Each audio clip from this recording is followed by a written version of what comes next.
Then આજે આપણે today we will discuss about SHIN standard hydrogen electrode. તો આ એક રેફરન્સ ઇલેક્ટ્રોડ છે. તો રેફરન્સ ઇલેક્ટ્રોડ નું મીનિંગ એવું થાય કે કોઈ બી અનનોન ઇલેક્ટ્રોડ નો પોટેન્શિયલ આપણે ફાઇન્ડ કરીએ છીએ with the help of non electrode ના પોટેન્શિયલ થી. मतलब तो जो नॉन છે ને એક અનનોન ઇલેક્ટ્રોડ નો પોટેન્શિયલ બીજા નોન ઇલેક્ટ્રોડ ના પોટેન્શિયલ થ્રુ ફાઇન્ડ કરીએ છીએ. તો જે નોન છે જે ઇલેક્ટ્રોડ નો પોટેન્શિયલ નોન છે એને રેફરન્સ ઓર સ્ટાન્ડર્ડ ઇલેક્ટ્રોડ કહેવાય છે. એક ક્લાસિક તો નહીં પણ એક એક્ઝામ્પલ આપું કે આપણી પાસે ટોટલ 40 કિટકેટ છે, એમાંથી 40 કિટકેટ છે બરાબર, જેમાં કોણ છે એક તમે અને એક હું. ઈ मतलब પોટેન્શિયલ એન્ડ ઇલેક્ટ્રોડ આપણે સમજીએ બરાબર પોટેન્શિયલ ના રૂપમાં. તો 40 કિટકેટ છે, એમાંથી સપોઝ કે આની ખબર હોય કે તારા પાસે 29 કિટકેટ છે, 39 39, તો મારી પાસે એક જ હશે. તો આ જે નોન છે એની હેલ્પથી અનનોન નો ફાઇન્ડ કર્યો ને આપણે, એ થયું ને કે 39 આપણી ખબર હતી અને આની નથી ખબર, તો આની મદદથી આપણે આની ફાઇન્ડ કરીશું 40 39 એટલે આની 1 થશે. એટલે with the help of a non potential of electrode ની મદદથી જેનો અનનોન પોટેન્શિયલ છે ઇલેક્ટ્રોડ નો એનો ફાઇન્ડ કર્યો. તો આ જે કહેવાય જેનો નોન છે એને કહેવાય સ્ટાન્ડર્ડ ઓર રેફરન્સ ઇલેક્ટ્રોડ. ક્લિયર આટલું? એના બે ટાઈપ છે, primary and secondary. Primary reference electrode, secondary reference electrode. તો પ્રાઇમરી રેફરન્સ ઇલેક્ટ્રોડમાં શી છે સ્ટાન્ડર્ડ હાઇડ્રોજન ઇલેક્ટ્રોડ છે, એનો સમાવેશ આમાં થાય છે. તો શી શું છે બેસિકલી, આને હાઇડ્રોજન ઇલેક્ટ્રોડ છે. ઇલેક્ટ્રોડ બેસિકલી ખબર ને, ઇલેક્ટ્રોડ આને કહેવાય. આ ઇલેક્ટ્રોડ હોય છે બીકરમાં મૂકે તો આજે છે ઇલેક્ટ્રોડ કહેવાય. તો આ ઇલેક્ટ્રોડ ને સ્ટાન્ડર્ડ કેમ કહે છે? Why we call standard? Because આનો જે પોટેન્શિયલ છે એ 0.00004 ટાઈમ્સ 0.0000 વોલ્ટ એટલો મસ્ત અને લોંગ ટર્મ સુધી આવો રહે છે. તો આટલો મસ્ત એટલે આને બેઝ 0 છે, 0 एक बेस वेल्यू है, 0 થી સ્ટાર્ટ કરી શકીએ. નહીં કહેતા કે લાઈન वहीं शुरू होती है जहां हम खड़े होते हैं, मतलब એવી કોઈ તો અહીંયાથી જ લાઈન સ્ટાર્ટ થશે, 0 થી સ્ટાર્ટ થશે. તો એક સારો રેફરન્સ તરીકે યુઝ કરી શકાય અને આનો પોટેન્શિયલ આટલો મસ્ત હોવાના કારણે સ્ટાન્ડર્ડ કીધું. અને પાછું કેવી રીતે 25 Celsius temperature, 1 atmosphere pressure, 1 molar concentration, આ બધું સ્ટાન્ડર્ડ સિચ્યુએશનમાં આનો પોટેન્શિયલ આટલો આવતો હતો એટલે એને સ્ટાન્ડર્ડ પોટેન્શિયલ કીધો હાઇડ્રોજન ને. આખા ઇલેક્ટ્રોડને સ્ટાન્ડર્ડ હાઇડ્રોજન ઇલેક્ટ્રોડ કીધો. ક્લિયર? ઇલેક્ટ્રોડના પોટેન્શિયલ ઓકે આ 0.000 ચાર વાળો 0.490 વોલ્ટ. ક્લિયર? આને બનાવીશું કેવી રીતે? નાવ એનું કન્સ્ટ્રક્શન. તો બનાવટમાં શું છે, એક ગ્લાસની ટ્યુબ લેવામાં આવે છે, ગ્લાસ ટ્યુબ. એની બોટમ સાઈડ બે હોલ કરવામાં આવે છે અને ટોપ પર એક હોલ કરવામાં આવે છે. જે ટોપ વાળો હોલ છે એમાં પ્લેટિનમનો વાયર એડ કરવામાં આવે છે, અહીંયા પ્લેટિનમ વાયર. અને જે બોટમ ટુ હોલ્સ છે એમાં પ્લેટિનમની ફોઇલ એડ કરવામાં આવે છે with the coating of platinum black. હવે પ્લેટિનમની ફોઇલ છે એની પર એક લેયર કરવામાં આવ્યું બ્લેક પ્લેટિનમનું અને કોટિંગ કરવામાં આવ્યું. તો એ જે પ્લેટિનમ ફોઇલ છે, કોટિંગ નો મીનિંગ એવું થાય કોઈ બી સબસ્ટન્સ પર કોઈ બી લેયર કરીએ ને, જેમ કે આપણે ભીત પર છે, ભીત ઉપર આપણે કલર કરીએ તો કલરનું કોટિંગ કર્યું કહેવાય. તો એવી રીતે પ્લેટિનમ પર પ્લેટિનમ બ્લેકનું કોટિંગ કરી અને બોટમ સાઈડ મૂકવામાં આવી છે. ક્લિયર હતું? આ ક્લિયર. ઓકે. આ ટ્યુબને હવે હું ને 1 મોલર HCl ના સોલ્યુશનમાં મૂકીશ. આ જે બનાવેલી ટ્યુબ છે જેમાં બે હોલ છે, નીચે એક હોલ છે ઉપરના હોલથી પ્લેટિનમ બહાર આવ્યો અને નીચેના હોલથી આપણે શું કહેવાય પ્લેટિનમની ફોઇલ મૂકી ઉપર ભરાઈ. ઓકે. બ્લેક કોટિંગ વાળી પ્લેટિનમની કોટિંગ વાળી પ્લેટિનમની ફોઇલ મૂકી અહીંયા.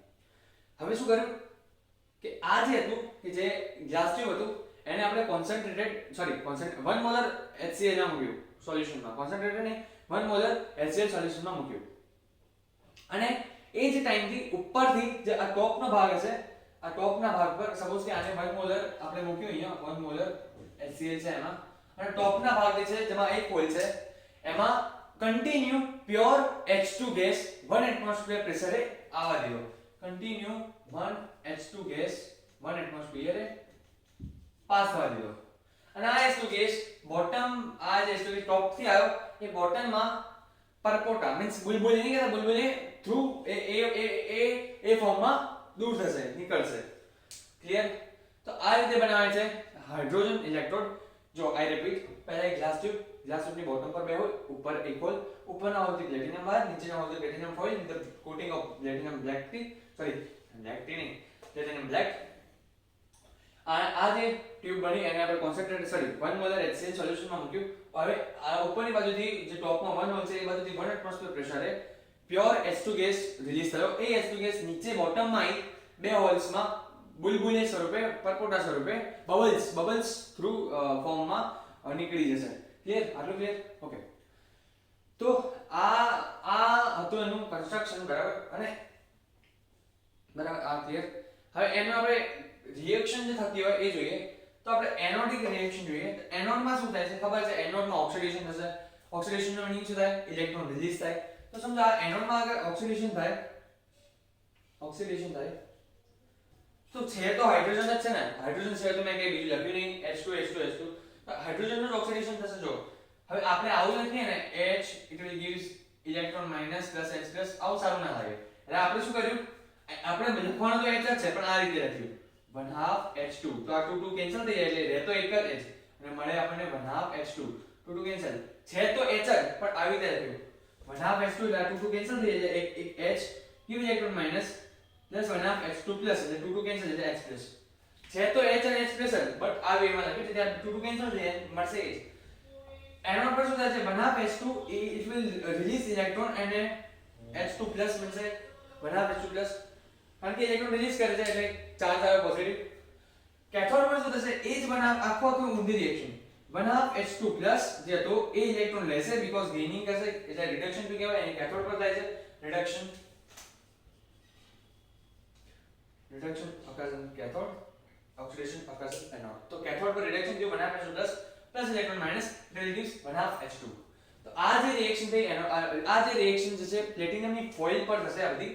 અને પ્લેટિનમની ફોઇલનો પણ જે સરફેસ એરિયા છે 1 સ્ક્વેર સેન્ટીમીટર જેટલું છે. તો આવી કન્ડિશન્સમાં સ્ટાન્ડર્ડ સિચ્યુએશનમાં આ જે ઇલેક્ટ્રોનનો પોટેન્શિયલ આવે છે 0.000 વોલ્ટ આવે છે અને એટલા માટે આને સ્ટાન્ડર્ડ કીધું. ક્લિયર?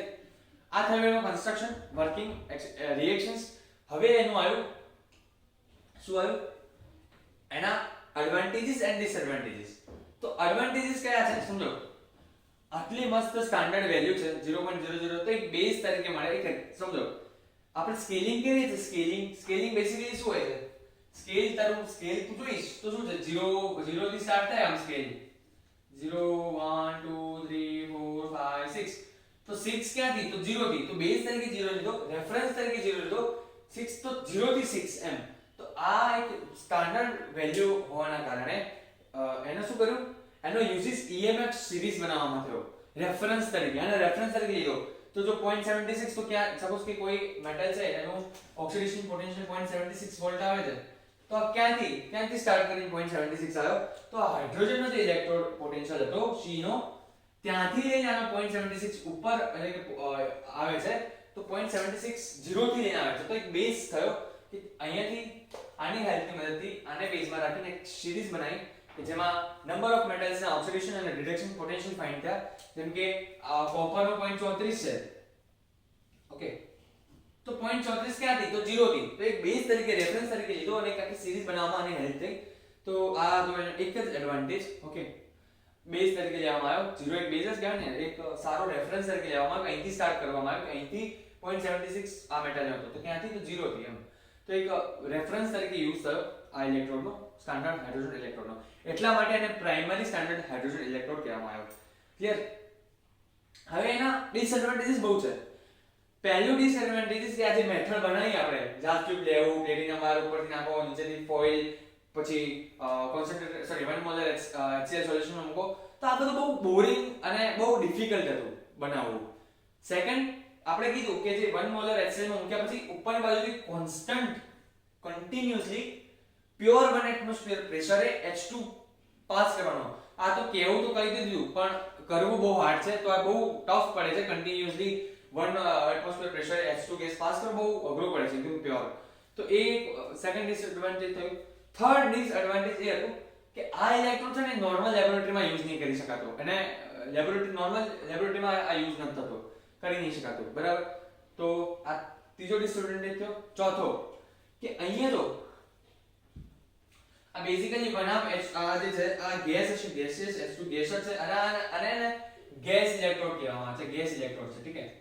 ઓકે યાદ રાખજો ગેસ ઇલેક્ટ્રોડ છે તો H2 ગેસ નું કન્વર્ટ શેમાં થયું આયન માં થયું H પ્લસ આવ્યો ચાર્જ આવ્યો એટલે આયન તો ગેસ નું કન્વર્ટ આયન માં અને અહીંયા આયન નું કન્વર્ટ ગેસ માં થયું આ આયન છે ગેસ તો આમ H2 ગેસ અને આયન વચ્ચે ઇક્વિલિબ્રિયમ હોય સંતુલન હોય ઇક્વિલિબ્રિયમ હોય તો કોઈ બી ઇમ્પ્યોરિટીઝ જ્યારે આવે ને સહેજ બી તો આ જે ઇક્વિલિબ્રિયમ છે ને ડિસ્ટર્બ થઈ જાય છે સેમ વેજ કોઈ બી બીજી સબસ્ટન્સ જો સોલ્યુશનમાં પણ કોઈ બી ઇમ્પ્યોરિટીઝ હોય ને તો એ પણ આ જે ગેસ અને આયન્સ વચ્ચેનો જે ઇક્વિલિબ્રિયમ છે ડિસ્ટર્બ કરી નાખે છે જલ્દી ડિસ્ટર્બ થઈ જાય છે ઇઝીલી ડિસ્ટર્બ થઈ જાય છે તો આ એક એનો ડિસએડવાન્ટેજ થયો તો આ હતું સ્ટાન્ડર્ડ હાઇડ્રોજન ઇલેક્ટ્રોડ સી અને આજે મેક્સિમમ હું ટ્રાય કરીશ કે આજે પતી જાય તો થેન્ક યુ અને જય અંબે આઈ એમ સોરી